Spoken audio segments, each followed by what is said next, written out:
So in this video, we will be discussing about factors affecting India's climate.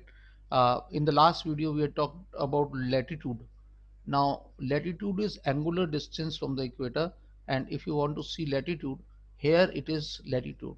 आप यहाँ देखिए तो equator की लाइन यहाँ पर दिख रही है, और अगर हम इक्वेटर को देखते हैं तो इक्वेटर एक ऐसी लाइन है जो एंगुलर डिस्टेंस है फ्रॉम द इक्वेटर, है ना। इक्वेटर से नॉर्थ पोल और साउथ पोल से एंगुलर डिस्टेंस है ये सारे लेटीट्यूड्स, ठीक है। So what are latitudes? Latitudes are angular distance from the equator.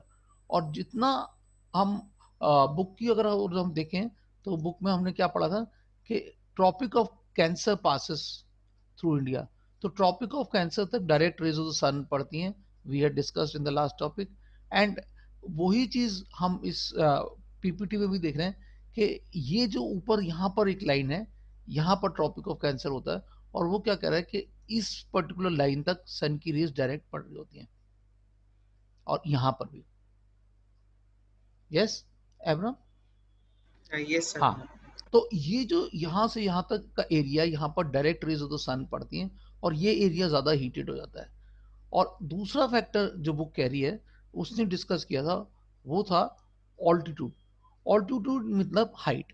तो अब हम हाइट के हिसाब से व्हाट डू वी सी, कि हम जितना एक पहाड़ के ऊपर जाते हैं, जैसे आप यहाँ पर देख रहे हैं, ऑल्टीट्यूड जो है पहाड़ है, जैसे जितना हम ऊंचे चले जाएंगे उतना ठंडा होता जाएगा। अगर आप देखें इसी पहाड़ में, नोटिस करिए बिल्डिंग्स कितनी स्मॉल दिख रही हैं, और अ, मतलब बिल्कुल बहुत ही छोटी दिख रही है, इतनी बड़ी बड़ी बिल्डिंग्स। तो आप ये सोच लीजिए कि कितनी दूर तक का ये एरिया ले रहा है कैमरा। और इस कैमरे में आप देखिए जो ऊपर का एरिया है वहां पर बर्फ दिख रही है। तो जितना ऊपर से चले जाते हैं उतना ठंडा हो जाता जाता है। That is exactly being spoken about in the book also, when it says कि एवरेज हाइट अगर इंडियन माउंटेन्स की देखें तो वो एवरेज हाइट 6000 है metre. 6000 metre means quite high. And if you see the highest mountain, Mount Everest is also a part of this ranges of Himalayas, है ना। So what do we see कि Himalaya prevents the cold winds of Central Asia to come to India. We did this also. And pressure and winds, तो अब pressure and winds का जो system है उसको समझने के लिए let us look at the PPT and see क्या होता है कि जो अर्थ है उसके ऊपर ना सन की रेज यहाँ सबसे ज्यादा पड़ती है। इसको हम इक्वेटर कहते हैं। इक्वेटर के ऊपर के जो एरिया होता है वहां पर ज्यादातर सन की रेज इतनी तेज पड़ रही होती हैं कि सारी की सारी गर्म हवाएं उसकी तरफ आने लगती हैं। क्योंकि अब यहाँ पर एक कॉन्सेप्ट समझ लीजिए, high temperature leads to low pressure. High temperature हो जाता है यहाँ पर और लो प्रेशर हो जाता है। आपने यहाँ देखा होगा एल एल एल एल लिखा हुआ है, एल का मतलब लो प्रेशर। तो इक्वेटर की तरफ हवाएं आने लगती हैं। मगर आपको ये भी पता है कि जब ये हवाएं यूं करके आती हैं इक्वेटर की साइड, तो जिस जगह पे ये दोनों एक दूसरे से मिल जाती हैं वो इक्वेटर पे भी हो सकता है या इक्वेटर के ऊपर या नीचे जा सकता है, क्योंकि ट्रॉपिक ऑफ कैंसर या ट्रॉपिक ऑफ कैप्रिकॉर्न दोनों की तरफ सन की रेज डायरेक्ट पहुंचती हैं। कभी किसी के ऊपर अगर समर्स है तो ट्रॉपिक ऑफ कैंसर पे पड़ेंगी, और अगर विंटर्स है तो ट्रॉपिक ऑफ कैप्रिकॉर्न पे पड़ेंगी। तो यहाँ पर जो जहां पर ये हवाएं आके जुड़ती हैं एक दूसरे से, मिल जाती हैं, कन्वर्ज कर जाती हैं, उसको कहते हैं इंटर ट्रॉपिकल कन्वर्जेंस जोन। तो हवाएं यहाँ पर आके मिल रही हैं और एक ये पूरा एक सिस्टम बना देता है, एक सेल बना देता है। यहाँ पर ये जमीन के ऊपर से चल के ऐसे नहीं और ये ऊपर उठ के आ जाएंगे। तो जब ये जमीन पे चल रही होती है तब इनको कहते हैं विंड्स, विंड्स। और जब ये ऊपर उठती हैं इधर तो इनको कहते हैं करंट्स, ठीक है अपना। तो ये ऊपर उठ गई करंट्स, जमीन पे चली विंड्स। तो ये जो सिस्टम था, इस सिस्टम को इंटरट्रॉपिकल कन्वर्जेंस को और ये विंड्स की मूवमेंट को, ये जो था एक आदमी था कोरोलिस, उसने इस चीज को डिस्कवर किया, ठीक है। हम बुक में देखते हैं क्या बुक कह रही है। बुक कह रही है कि pressure and wind surface, upper air circulation and western cyclonic disturbances and tropical cyclone, इन चारों चीजों को यहाँ पर वो स्टडी करने की बात कर रहा है कि हम इन सबको स्टडी करेंगे। तो सबसे पहले उसने बोला कि कॉर्लियस फोर्स क्या होती है। अब कॉर्लियस फोर्स क्या होती है उसको हम समझने के लिए एक फिगर देखेंगे कॉर्लियस फोर्स का। यहाँ पर आप देखिए, यहाँ पर आपको दिख रहा होगा लिखा हुआ है कॉर्लियस इफेक्ट। तो क्या कहता है कि जो अर्थ है उसके ऊपर ना रोटेशन हो रही है, ठीक है ना इब्राहिम, अर्थ रोटेट कर रहा है। जब अर्थ रोटेट कर रहा है तो अर्थ ऐसे मूव कर रहा है, ये जैसे यूं, ये एरो बना हुआ है, कितना ईजी है ना, एरो बना हुआ है ऐसे घूम रहा है। अब जब अर्थ घूमता है तो ऊपर की जो विंड्स हैं वो डिफ्लेक्ट हो जाती हैं। मैंने ये लास्ट टाइम क्लास में भी आपको बताया था, मगर यहाँ पर आपको फिगर से थोड़ा सा बेटर समझ में आएगा कि वो डिफ्लेक्ट हो जाती हैं। तो नॉर्दर्न हेमिस्फीयर में वो इस साइड को चली जाएंगी और सदर्न हेमिस्फीयर में इस साइड चली जाएंगी। तो ये जो चीज थी, ये कॉर्नलिस ने अपनी उस थ्योरी में कहा है, an apparent force caused by the earth rotation, Coriolis force is responsible for deflecting the winds toward right in the northern hemisphere and towards left in the southern hemisphere. This तो left में चली जाएंगी southern hemisphere में, right में चली जाएंगी northern hemisphere में। तो इसको हम फिर से देखते हैं। ये देखो, अगर आप सोचो यहां पर आप खड़े हो, अगर आप यहां पर से सन की इक्वेटर की ओर देख रहे हैं विंड के डायरेक्शन में, तो आपका जो हाथ जिस तरफ से जा रही है राइट में जा रही है, और सदर्न हेमिस्फीयर में कहां पर जा रही है, लेफ्ट में। अगर एक आदमी यहां खड़ा है तो उसके लेफ्ट में जा रही है। क्यों? क्योंकि अर्थ क्या कर रहा है, रोटेट कर रहा है, ये रोटेशन दिख रही है। तो ये जो फोर्स थी, ये कोरलिस ने बताई थी और फेरल ने इसको एकेडमिकली प्रूव करके दिखाया था, है ना। तो हम क्या देखते हैं कि ये जो इससे पूरे पूरे सेल्स बनते हैं। जो हम सेल्स की बात कर रहे थे, इंटरट्रॉपिकल कन्वर्जेंस जोन, ये ऊपर यहाँ पर विंड्स, यहाँ पर करंट्स, ऊपर ये ऐसे गोल घूमते हैं। ठीक है, तो मतलब ये कोरलिस फोर्स का जो कॉन्सेप्ट है, ये हमारे को कोरलिस ने दिया, तो उसके नाम से कोरलिस फोर्स होगा। और उसके बाद हम फिर से बुक में देखेंगे और हम क्या देखते हैं कि pressure and wind conditions over India are unique during winters. अब आप देखिए कि विंटर्स में क्या सिचुएशन होती है। ये देखिए यहां पर क्या लिखा है, जनवरी। विंटर में यहां पर मैं कुछ लिखने की कोशिश करता हूं इस पे। गुड।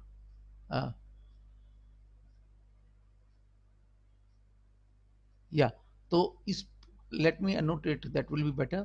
And हाँ,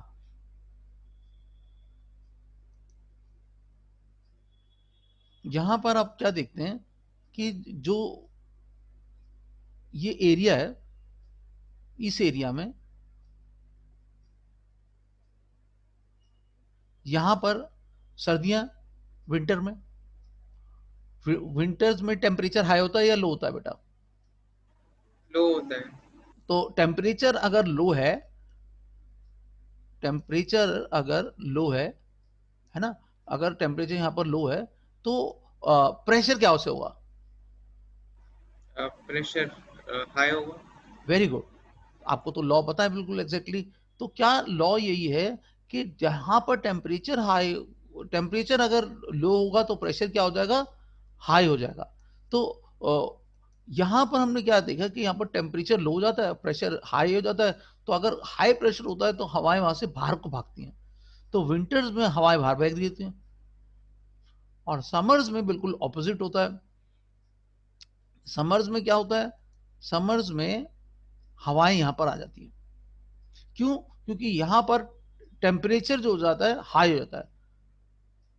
आपने अपने एसी में देखा होगा ना, जब आप जितना लो करते जाते हैं, डिजिट लिखा हुआ कम होता जाता है, उतना ठंडा हो जाता है ना। उसी तरीके से जी। जितना डिजिट बढ़ती जाती है उतनी गर्मी बढ़ती जाती है। जैसे आजकल अभी आप देखो टेम्परेचर धीरे धीरे कम होता जा रहा है, तो हमारे को बहुत अच्छा वेदर महसूस हो रहा है, तो विंटर्स आने वाली हो रही हैं, है ना। तो यहाँ पर क्या हो जाता है कि इस पर्टिकुलर एरिया में आ, हम देखते हैं कि यहाँ पर बहुत ज्यादा विंटर्स, ये जून के समय में यहाँ पर हाई, विंटर्स में तो हमने क्या देखा था, यहाँ पर low temperature and high pressure हो जाता था, तो बाहर जाती थी हवाएं। मगर समर्स में यहाँ पर high temperature and low pressure हो जाता है, और वो लो प्रेशर इतना लो होता है कि जो ITCZ होता है ना, इक्वेटर के पास से जो थोड़ा सा ऊपर को चला जाता है, वो खींच के हवाएं इक्वेटर भी क्रॉस करके इंडिया में आ जाती है। और ये जो है ना, ये बिल्कुल एबनॉर्मल चीज है, इसीलिए इसे मानसून कहते हैं, समझ में? क्योंकि हमने पढ़ा था मानसून इज एबनॉर्मल फिनोमिना। तो अभी हमने फिर से यहाँ पर वापस देखो, वो कह रहा है द प्रेशर कंडीशंस, अगर क्वेश्चन आए the pressure and wind conditions over India are unique during winters there is high pressure over Himalayas, and cold and dry winds blow from this region to the low pressure area over the Indian Ocean in the south. तो यही चीज वो यह दिखा रहा है कि यहां से हवाएं बाहर निकल रही हैं। और समर्स में क्या हो रहा है, दूसरा पैराग्राफ यहां पे शुरू होता है, in summer a low pressure area develops in north western India, और ये कंप्लीट रिवर्सल ऑफ विंड्स को कॉज कर जाता है। और ये जो रिवर्सल ऑफ विंड है इसको हम साउथ वेस्ट मानसून कहते हैं। आगे बात समझ में? तो साउथ जी। वेस्ट मानसून जो है वो रिवर्सल ऑफ विंड से हो रहा है। और रिवर्सल ऑफ विंड क्या हो रहा है कि देखो, ऐसा तो होना क्या चाहिए था कि अगर आप देखो, मैं आपको ये मैप दिखाता हूं, विंड्स ऐसी चलनी चाहिए थी, ऐसे और ऐसे, जो विंटर में चलती हैं, है ना, इंडिया के ऊपर से भी ऐसे आएंगी, ये आ रही, दिख रहा है ना अपना। जी सर सर। अब दूसरी जगह पे क्या हो रहा है, ऑपोजिट। ऑपोजिट क्या हो रहा है कि मैप में देखिए कि विंटर्स में तो ये दोनों बिल्कुल सही चल रहा है, ये इधर से इधर आ रही है, ये इधर से आ रही है। जनवरी में आप देखो बिल्कुल जैसा होना चाहिए, इधर से भी आ रही है, इधर से भी आ रही है। यही चीज ये फिगर भी दिखा रहा है, ट्रॉपिकल ईस्टर्ली चल रही है। मगर जब समर्स आती है तो एक एबनॉर्मल फिनोमिना हो जाता है कि यहाँ पर इतना हाई टेम्परेचर और लो प्रेशर हो जाता है कि वो हवाएं खिंच के इंडिया की तरफ आने लगती हैं। और जब वो इंडिया में आती हैं तो पेनिनसुलर प्लेटो उसको दो हिस्सों में डिवाइड कर देता है, और एक हवाएं इधर से आ जाती हैं, दूसरी इधर से आती हैं। और जो इधर से आती हैं इनका नाम होता है बे ऑफ बंगाल ब्रांच, और इधर से जो आती हैं उनको कहते हैं अरेबियन सी ब्रांच। तो what divides these branches is the presence of the Deccan Plateau. Deccan Plateau is a triangular base. Triangular है ना ये, ऐसा नहीं लगता जैसे एक ट्रायंगल रखा हुआ। तो ये ट्रायंगल जी विद इस बेस टुवर्ड्स द नॉर्थ है। आगे बात समझ में? हाँ। तो अब हम यहाँ पर फिर से देखते हैं कि अब हमारे को एक क्वेश्चन समझ में आएगा कि हाउ कैन वी, क्वेश्चन अगर आया, air pressure and wind conditions over India are unique, discuss. तो ये 5 नंबर का क्वेश्चन हो सकता है। पहले आप विंटर का बताएंगे, एक पैराग्राफ अलग से बनाएंगे विंटर का, और उसके बाद फिर आप एक समर का बनाएंगे कि विंटर में हवाएं बाहर को जा रही होती हैं लैंड से, नो प्रॉब्लम, क्योंकि हाई टेम्परेचर, हाई टेम वो low temperature and high pressure होता है। और समर्स में high temperature and low pressure के मारे हवाएं मुड़ के इंडिया की तरफ आने लगती हैं, जिन्हें साउथ वेस्ट मानसून कहते हैं। ठीक है। अब उनको साउथ वेस्ट मानसून क्यों कहते हैं? ज्योग्राफी का मतलब ये है why, why do we call it south west monsoon? क्योंकि अगर आप ये देखिए इसमें मानसून आ रहा है, तो ये मानसून जो है इस कहां से आ रहा है? साउथ से आ रहा है, इंडिया के साउथ से आ रहा है। अब सन किधर से राइज करता है? इधर से राइज करता है, तो ये ईस्ट है, और इधर से आ गया वेस्ट, तो ये साउथ वेस्ट मानसून हो गया, क्योंकि ये वेस्ट से आ रहा है। जैसे आप इंडिया से कहीं भी चले जाओ, ऑस्ट्रेलिया चले जाओ, अमेरिका चले जाओ, रशिया चले जाओ, सब कहेंगे वो इज फ्रॉम इंडियन ओरिजिन। तो winds are always known from where they come. Are you understanding what I'm saying? कि यस। हाँ, तो जहां से वो आती है उसके डायरेक्शन को सबसे इंपॉर्टेंट माना जाता है। अब आगे हम क्या देखते हैं कि वो क्या कह रहा है कि बैक टू, अब वो कहता है कि ऊपर के एरिया में, वो कहता है upper air circulation in this region is dominated by a westerly flow, an important component of this is the jet streams. अब क्या होता है, ये भी देखो यहां इस फिगर में दिया हुआ है। देखो क्या होता है कि ऊपर से जेट स्ट्रीम चल रही होती है। वो कह रहा है the upper air circulation in this region is dominated by westerly flow, an important component of this is jet streams. Jet streams are located approximately 27 to 30 degree north latitude, therefore they are called as sub tropical westerly jet streams. तो क्योंकि वो waste से आ रही हैं तो उन्हें westerly jet streams कहते हैं। तो अब तुम कहोगे वेस्टर्ली जेट स्ट्रीम्स हैं क्या? ये जो जो ये देखो, ये जो जा रही है ना, ये अभी आप देखो, ये सब ट्रॉपिकल वेस्टर्ली जेट स्ट्रीम्स। जब विंटर्स होती हैं तब ये ऐसे आती हैं, यूं करके ऐसे आए और यूं चलिए। अब ये कॉन्सेप्ट आप पूछिए कि सर ये कैसे होगा कि ये विंड जो है यूं जा रही हैं, और समर्स में, हाँ, ये विंटर्स की सिचुएशन थी, समर्स में ये इस तरीके से नहीं आती। क्या होता है कि आप देखो विंटर्स में सारा का सारा जो बेल्ट सिस्टम है वो ऐसा हो जाता है कि वो यूं घूम के इधर को आने लगती हैं जेट स्ट्रीम्स। उस जेट स्ट्रीम्स को उसने यहाँ पर बताया है कि वो क्या कह रहा है कि these jet streams are located approximately 27 to 30 degree north latitude, therefore they are called as subtropical westerly jet streams। subtropical क्यों करें? क्योंकि उनकी लोकेशन ट्रॉपिकल एरिया के एंड पे है, 30 डिग्री नॉर्थ पे। ठीक है, अब जेट स्ट्रीम्स जो होती हैं वो अपने साथ लेके आती हैं वेस्टर्न डिस्टर्बेंसेस को। ठीक है, अब वो क्या कह रहा है कि these jet streams are located approximately 27 to 30 degree north latitude, therefore they are known as subtropical jet streams। over India these jet streams blow over Himalaya all through the year except in summer। हर वक्त तो ये हिमालय के ऊपर से निकल जाती हैं, मगर समर जब आती है तो इंडिया में आनी शुरू हो जाती है। वो कह रहा है the western cyclonic disturbances are experience in north and north western part of the India are brought by this westerly winds. In summer the sub tropical jet streams move north of Himalayas. Okay, very good. हाँ, यहाँ पर आप notice करिए वो क्या कह रहा है एरन, कि एक वो कह रहा है कि सारे साल तो बाहर जा रही होती है ऊपर से, मगर जब समर आ जाता है in summers the sub tropical westerly jet streams move north of Himalayas and apparently movement of the sun the easterly jet streams blow over peninsular India. तब कहता है जब समर्स आ जाती हैं तो एक ईस्टर्ली जेट स्ट्रीम चलनी शुरू हो जाती है। अब वो कहां से चलती है? वो चलती है तिब्बतन प्लेटो से। वो यहां से आती है यूं करके और वो यूं करके इधर को आती है जेट स्ट्रीम, तिब्बतन प्लेटो से आके। ईस्टर्ली जेट स्ट्रीम कब चल रही है? समर में चल रही है। और विंटर में कौन सा चल रही है? वेस्टर्न जेट स्ट्रीम, ये साउथ वेस्टर्ली जेट स्ट्रीम जो है, जो हर वक्त चल रही होती है। ठीक है ना, सब ट्रॉपिकल वेस्टर्ली जेट स्ट्रीम। अब इसके बाद वो क्या कर रहा है कि यहां से आप पढ़ना शुरू, द वेस्टर्न साइक्लोनिक डिस्टर्बेंसेस। ये बॉक्स पढ़ दो, बहुत इंपॉर्टेंट बॉक्स है। स्विच ऑन द, हाँ, you can switch on. The western cyclonic disturbances. हाँ The western cyclonic disturbances are weather phenomena of the winter months brought in by the westerly flow from the Mediterranean region. हाँ, They तो usually हाँ हाँ stop करेंगे। तो यहाँ पर वो कह रहा है कि कहाँ से आती हैं? मेडिटेरेनियन रीजन से आती हैं। ठीक है, और वेस्टर्न साइक्लोनिक डिस्टर्बेंसेस जो हैं वो विंटर मंथ्स में आती हैं। इस चीज को बड़ा ध्यान से समझना। वेस्टर्न साइक्लोनिक डिस्टर्बेंसेस में हम एक वर्ड बनाते हैं, आप उसको यहाँ पर मैं इसे लिख देता हूँ, give me a minute.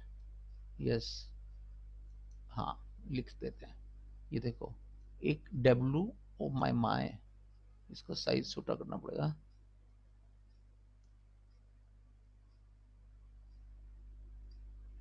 The size of this pen is at the moment very thick,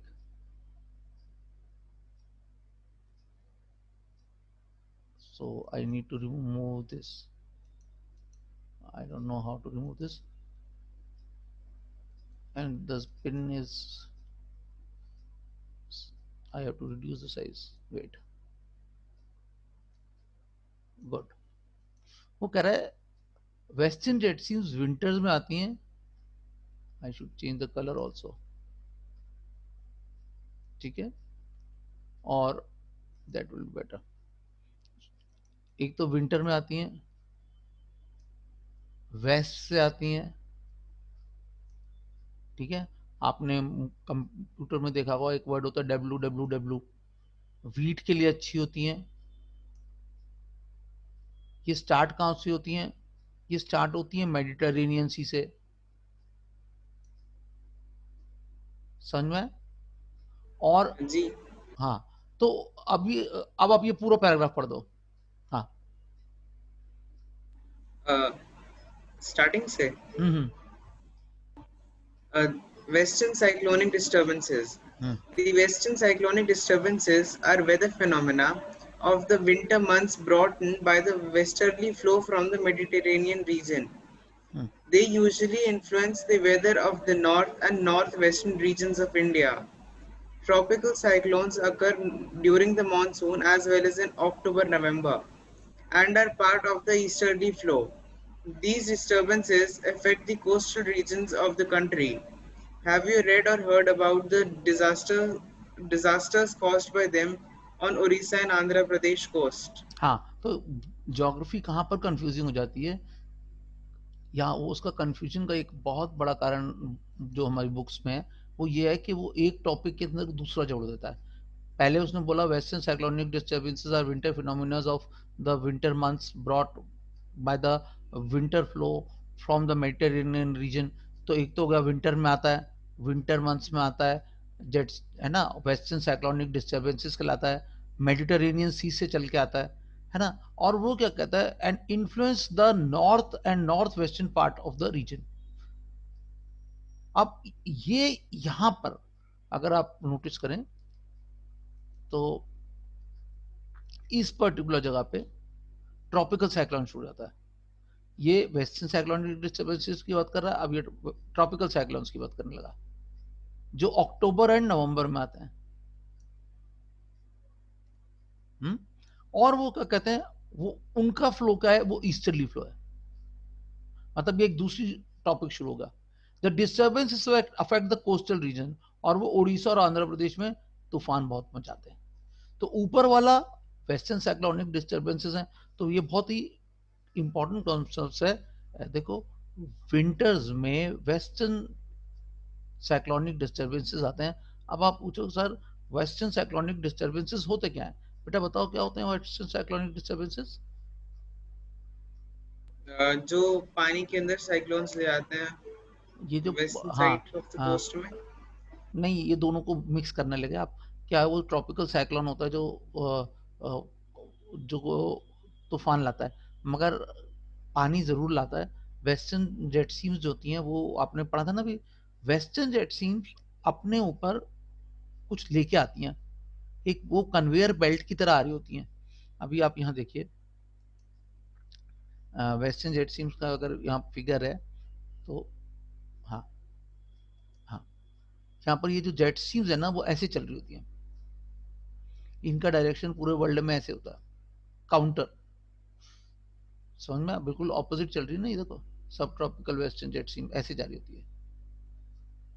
तो जब वो ऐसे करके जा रही होती है इंडिया के पास से, तो वो मेडिटेरेनियन सी के ऊपर से पानी लेके आती है। जो पानी वो लेके आती है उसको वेस्टर्न डिस्टर्बेंस कहते हैं। समझ में, और वो पानी जो है वो एक साइक्लोन की तरह आ रहा होता है। आगे वो समझ में। जी सर। हाँ, तो एक पानी जो है वो बैठ के किस पे आ रहा है, वेस्टर्न साइक्लोनिक डिस्टर्बेंसेस किस पे आ रही है बैठ के, वेस्टर्न जेट स्ट्रीम्स पे, है ना। और जो दूसरा फिनोमिना क्रिएट जो होता है उसको अगर आप नोटिस करना चाहें तो वो कौन सा है, वो कह रहा है एन ईस्टर्ली सब ट्रॉपिकल, जो ईस्टर्ली जेट स्ट्रीम है वो ट्रॉपिकल साइक्लोन्स को लेके आती है, जो आपके जैसे इंडिया है ऐसे, तो इंडिया के इस कोस्टल एरिया में आके टकराएगी।